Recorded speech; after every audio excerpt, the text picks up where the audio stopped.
Hey guys, this is सरफे and welcome to my YouTube channel. तो अभी हम लोग एक नए चैप्टर के साथ आपके सामने रिप्रेजेंट हुए हैं और अभी हमें पढ़ना है क्लास 9 का एक नया चैप्टर जो कि आपके स्क्रीन पे है, एटम्स एंड मॉलिक्यूल्स, जो कि बहुत ही शानदार लाजवाब टॉपिक है।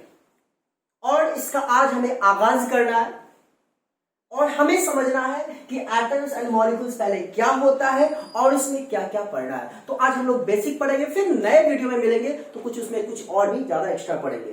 तो सबसे पहले हम लोग देख लेते हैं कि एटम्स और मॉलिक्यूल्स में एटम्स क्या है एंड मॉलिक्यूल्स क्या है। तो आप याद करिए, बचपन में कभी सुने भी होइएगा, एटम्स जो होता है किसी भी मैटर का स्मॉलेस्ट पार्टिकल होता है। आप अंदाजा लगा सकते हो मैटर क्या है, मैटर जिसमें मास हो और कुछ that occupy the same space. तो आप जरा अंदाजा लगाइए कि मैटर, दुनिया में जितनी भी सारी चीजें को अपने नेक्ड आई से देख पा रहे हैं, डेट ऑल मैटर, और वो सारा का सारा मैटर जो होता है छोटा छोटा पार्टिकल से बना हुआ है। तो आप अंदाजा लगाइए, इमेजिन करिए कि वो मैटर जो पार्टिकल से बना है उसका सबसे छोटा पार्टिकल जो होगा, स्मॉलेस्ट पार्टिकल होगा, दैट इज कॉल्ड एटम। बातें समझ में आ रही है ना? जैसे ये मार्कर है, तो ये मार्कर का जो सबसे छोटा पार्टिकल होगा that is called its atom. और जैसा कि मैंने अभी कहा कि मैटर का सबसे छोटा पार्टिकल एटम होता है, सिमिलरली आप बायोलॉजी में पढ़ोगे क्या, किसी भी बॉडी का सबसे छोटा पार्टिकल जो होता है दैट इज कॉल्ड सेल। याद रखिएगा, बॉडी का सबसे छोटा पार्टिकल सेल होता है और किसी मैटर का सबसे छोटा पार्टिकल एटम होता है। तो हम लोग इसके बारे में पढ़ेंगे क्या, लिख देता हूं क्या, it is the smallest particle of matter, particle of matter। मतलब एटम क्या है, स्मॉलेस्ट पार्टिकल ऑफ एटम है, सॉरी मैटर है, मैटर का सबसे छोटा पार्टिकल होता है, क्लियर है, उसको हम लोग एटम कहते हैं। तो इसका एग्जांपल के तौर पे अगर मैं बात करूं तो आप बचपन से सुनते आ रहे हैं एलिमेंट के बारे में, सुने ना एलिमेंट के बारे में। वो एलिमेंट क्या है आपको बताना चाहूंगा, वो एटम है। जैसे हाइड्रोजन क्या है, एटम है। हाइड्रोजन हो गया, लिथियम हो गया, सोडियम हो गया, पोटेशियम हो गया, एक्सेट्रा। बचपन से पढ़ते आ रहे हैं element, that all are atom.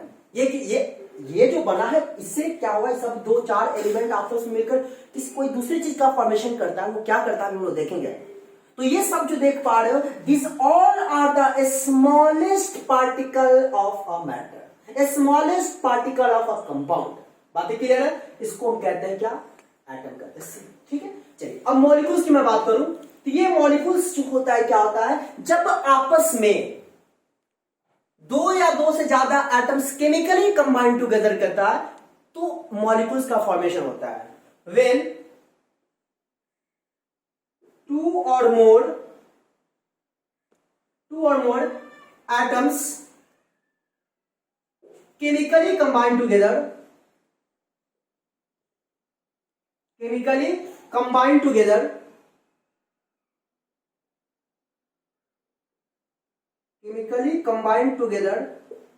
it form molecules,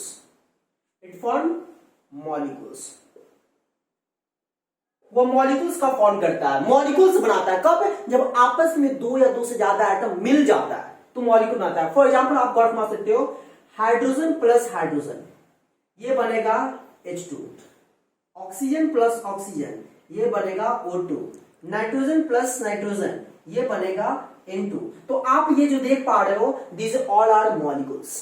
तो मॉलिक्यूल्स कैसे बनता है, एटम से मिलकर बनता है। दो या दो से ज्यादा एटम, टू और मोर एटम्स जब आपस में केमिकली कंबाइन करता है तो वो मॉलिक्यूल्स का फॉर्मेशन करता है। तो कहने का हमारा ओवरऑल सेंस यह है कि सबसे छोटा पार्टिकल आपका एटम होगा और उससे बड़ा पार्टिकल क्या होगा, मॉलिक्यूल्स होगा।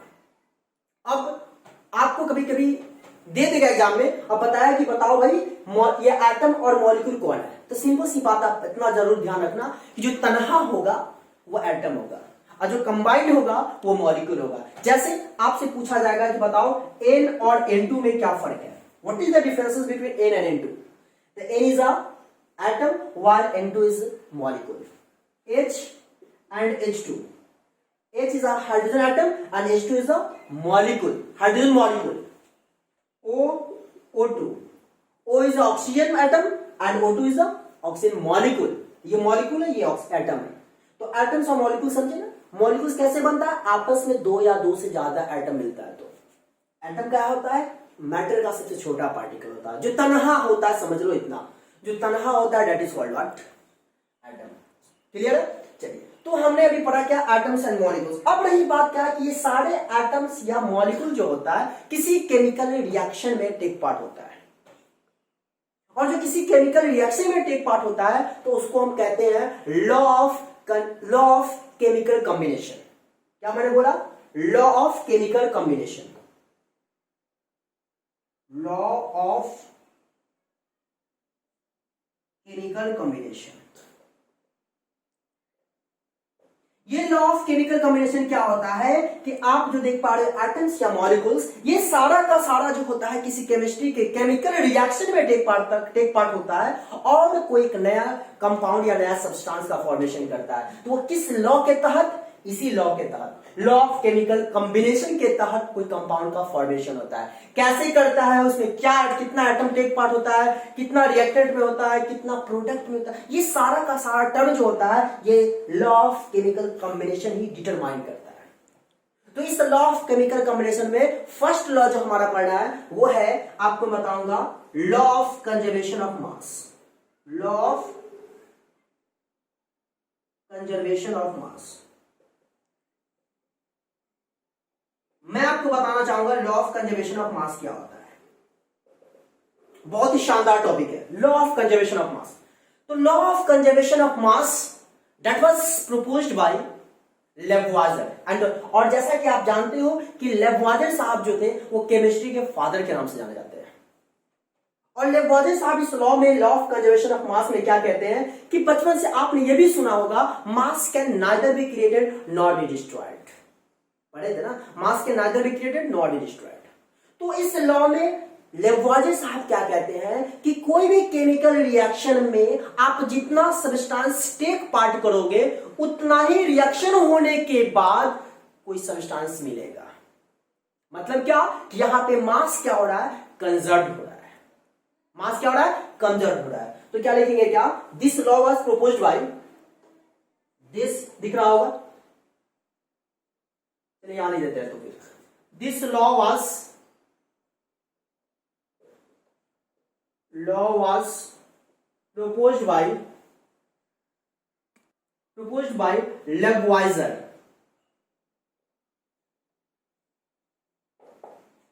लेवॉइजर, ये कौन प्रपोज किए थे, लेवॉइजर प्रपोज किए थे। इस लॉ में, in this law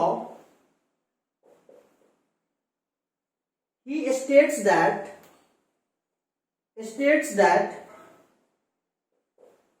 any substance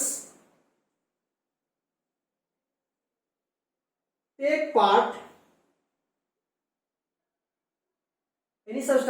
part in a chemical reaction,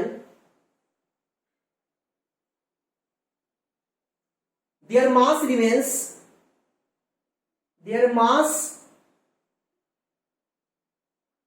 remains conserved। मतलब क्या कहते हैं इस लॉ में, लेवॉइजर साहब कहते हैं क्या, any substance take part in a chemical reaction their mass remains conserved. मतलब mass can neither be created not be destroyed. आपने बचपन में सुना होगा, मास कभी खत्म नहीं होता है। आपने कभी देखा भी होगा कि रात में जब रोटियां बनती है तो मम्मी कहती है क्या कि अच्छा बताओ तू कितना रोटी खाएगा, तू कितना रोटी खाएगा, तू कितना रोटी खाएगा, सबसे पूछ लेती है, पूछती है ना, आपके घर में देखिएगा ऐसा होता है। तो पूछने के बाद पता चला क्या कि टोटल, मेरे को पता चला घर में क्या कि 7 रोटियां बताया गया, ठीक है। तो मम्मी क्या करती है कि 7 रोटियां किससे बनती, आटा से, तो वो 7 रोटियां के बराबर ही आटा लेती है और उतना आटा लेती है जितना कि 7 रोटी बन जाए। मतलब समझ रहे ना, मास यहां पे हमारा क्या हो रहा है, कंजर्व्ड हो रहा है। मास क्या हो रहा है, कंजर्व हो रहा है ना। 7 रोटियां लिया, 7 रोटी का आटा लिया गया तो 7 रोटियां ही बना, जितना लिया उतना ही बना। तो मास हमारा यहां पे क्या है, कंजर्व्ड है। तो इसी को बताए थे क्या, लेवॉइजर साहब। लेकिन अब रही बात कि सर केमिस्ट्री में कैसे अप्लाई करेंगे ये लॉ को, तो मैं आपको बताना चाहूंगा कि एग्जांपल के तौर पे आप गौर फरमाओगे, कैल्शियम कार्बोनेट है, इसको जब हम हीट करते हैं तो मेरे को बना, आप गौर फरमाओगे CaO plus CO2, calcium oxide plus CO2। गौर फरमाइए, आप बचपन में कभी पढ़े होइएगा कि 1 से लेकर 20 तक एटॉमिक मास। सिंपल सी बात मैं आपको बताना चाहूंगा कि जिस एलिमेंट का ऑड नंबर में होगा एटॉमिक नंबर, उसका मास जो होता है एटॉमिक मास डायरेक्ट डबल से एक ज्यादा। हाँ, हाइड्रोजन 1 होता है तो 1 रहने दीजिएगा। दूसरा एग्जांपल देख ले, लिथियम। लिथियम का एटॉमिक नंबर 3 होता है, एटॉमिक मास क्या होगा 3 गुना 6 1 7, डबल से एक ज्यादा। ऑड होगा डबल से एक ज्यादा। फिर नाइट्रोजन का छोड़ दीजिएगा, नाइट्रोजन 7 होता है तो नाइट 14 होता है। इसके बाद आप जो भी 1 से लेकर 20 तक देखिएगा, उसमें एटॉमिक नंबर 1 से 20 में अगर ऑड में आ रहा है तो उसका मास जो होगा डायरेक्ट डबल से एक ज्यादा होगा। लेकिन इवन में जब एटॉमिक नंबर आ जाएगा तो उसका मास डायरेक्ट डबल होता है। आर्गन का 40 होता है, इसको छोड़ दीजिएगा। बात समझ में आ रही है? अगर ऑड होगा तो डबल से ज्यादा, इवन होगा तो डायरेक्ट डबल। तो आप गौर फरमाइए, कैल्शियम है तो कैल्शियम का मॉलिक्यूलर मास कितना होता है जानते हो? Atomic number 20। तो सिंपल सी बात है, मॉलिक्यूलर मास कितना होगा? इवन है ना एटॉमिक नंबर, तो डायरेक्ट डबल, तो 40। प्लस कार्बन है तो कार्बन का एटॉमिक नंबर कितना? 6, एटॉमिक मास क्या? 12, तो क्या होगा 12 प्लस एक एटम का ऑक्सीजन का एटॉमिक मास कितना होता है? 16, क्योंकि एटॉमिक नंबर 8 होता है तो 8 गुना 16। और यहां पे कितना एटम है? 3 एटम, तो 3 इंटू 16 कितना हो जाएगा? 40 प्लस 12 प्लस 16 48, यही पता चलेगा कि 100 आ जाएगा। 100 ग्राम मान लो, ठीक है, 100 ग्राम आया। चलिए 100 ग्राम से पर मोल हुआ, ठीक है ना। इसका देखिए, कैल्शियम है तो 40 और प्लस 16 कितना हो जाएगा? 56। ये कार्बन है 12 और प्लस 2 इंटू ऑक्सीजन है, एक एटम का 16, यहाँ पे 2 एटम ऑफ ऑक्सीजन है तो 2 इंटू 16, तो 12 प्लस 32 कितना हो जाएगा? 44 ग्राम पर मोल। तो पता चलेगा क्या कि दोनों को प्लस करिएगा तो क्या आएगा? 100। अब जरा गौर फरमाइएगा, law of conservation of mass में लेवोइज़ियर साहब क्या कहते हैं कि आप जितना रिएक्टेंट में लोगे, आपको मैं बताना चाहूंगा लेफ्ट साइड में जो भी कंपाउंड आप देखोगे उसको हम रिएक्टेंट कहेंगे। क्या कहेंगे? रिएक्टेंट कहेंगे। और राइट साइड में जो भी कंपाउंड बनेगा उसको हम प्रोडक्ट कहेंगे। सिंपल याद रखिएगा। तो रिएक्टेंट, तो लेवोइज़ियर साहब क्या कहते हैं कि किसी भी कंजर्वेशन ऑफ मास में जितना आप रिएक्टेंट लोगे उतना ही आपको प्रोडक्ट में मिलेगा। तो रिएक्टेंट हमारा कितना है? 100 ग्राम है। रिएक्टेंट कितना है? 100 ग्राम है। तो मेरे को प्रोडक्ट कितना बना? गौर फरमाओ 100 ग्राम। तो यहां पे क्या है? मास ऑफ रिएक्टेंट क्या है? इक्वल मास ऑफ प्रोडक्ट, है ना। यही है लॉ ऑफ कंजर्वेशन ऑफ मास। दूसरा एग्जांपल के तौर पे आप देखना चाहोगे, यहां पे स्पेस होगा, दिख रहा होगा। चलिए यहां पे मैं लिखता हूं H2 plus O2 gives H2O, ठीक है। सबसे पहले रिएक्शन को बैलेंस करेंगे। यहां पे कितना हाइड्रोजन है? 2 हाइड्रोजन है। यहां पे कितना हाइड्रोजन है? 2 हाइड्रोजन। हाइड्रोजन तो बैलेंस है। ऑक्सीजन देख लेते हैं, यहां पे ऑक्सीजन 2 एटम है, यहां पे ऑक्सीजन 1 एटम है। तो इसको बैलेंस करने के लिए यहां पे 2 एटम है तो यहां 2 नहीं लगाएंगे, यहां शुरू में 2 लगा देंगे। और जैसे शुरू में लगाएंगे तो ये 2 का मतलब है इसमें भी मल्टीप्लाई होगा और इसमें भी मल्टीप्लाई होगा। तो हाइड्रोजन हमारा कितना एटम? 4 एटम। ऑक्सीजन कितना एटम? 2 एटम। तो आप यहां भी देख लो, हाइड्रोजन 2 एटम है बट यहां 4 एटम है, तो 2 एटम यहां लगाओगे तब ना 2 दूना 4 एटम होगा। बातें समझ में आ रही है? चलिए रिएक्टेंट का मोलिकुलर मास निकालते हैं। तो ये क्या होगा? 2 इंटू और एक हाइड्रोजन एटम का क्या होता है? 1, लेकिन यहां पर कितना एटम है? 2 एटम है, तो 2 इंटू 1 फिर हो जाएगा। फिर O2 का क्या होगा? 2 इंटू 16। आप बढ़माओ, 2 दूना 4 और 16 दूना 32, 32 4 क्या होगा? 36। समझ रहे हो ना? 2 2 जा 4 और 16 दूना 32, 32 4 36। रिएक्टेंट में 36 ग्राम है, यहां भी देख लेते हैं। 2 इंटू 1 और प्लस 16, तो 16 प्लस 2 18 दूना कितना आया? देख सकते हो 36 आया। तो यहां पर देखने के बाद पता चला क्या कि mass of reactant is equal to mass of product.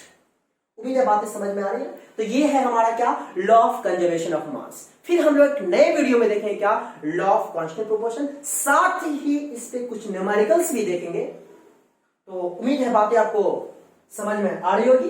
तो आज के लिए तैयार रहते हैं। उम्मीद है बातें आज के लिए जितना भी मैंने बताया आपको बातें समझ में आई, क्योंकि मास can neither be created not be destroyed.